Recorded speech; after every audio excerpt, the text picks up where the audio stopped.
A major drug investigation leads to the arrest of nearly 36 people. Thanks for joining us for the news at 10 o'clock. I'm Chris Fry. Our Michelle Nix has more on the arrest and the large amount of drugs taken off the street. An intense, months-long investigation called Operation Smoke and Mirrors led to the arrest of 33 people and 40 criminal indictments here in Northeast Ohio, a crime all related to the distribution of dangerous and often deadly drugs. Take a look at what the Cleveland Police 2nd District Vice Unit has taken off the streets in partnership with the Cartel, Gang, Narcotics, and Laundering Task Force.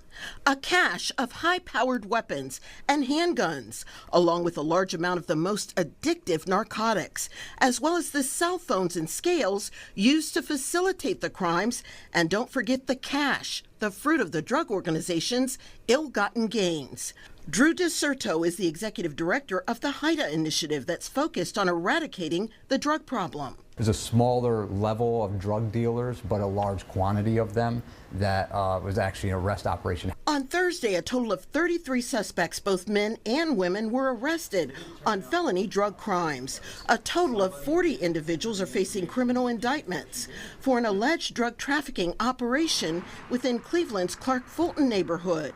Cleveland Mayor Justin Bibb commended the Cleveland Police, along with federal, state, and local law enforcement partners, committed to keeping our kids and neighborhoods safe.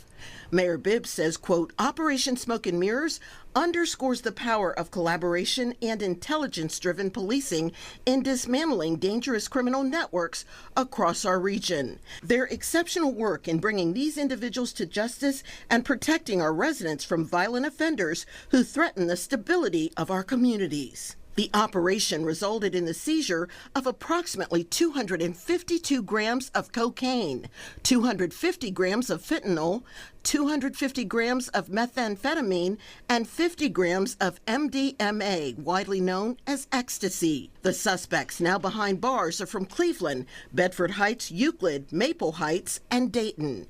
Reporting in Cleveland, Michelle Nix, 19 News.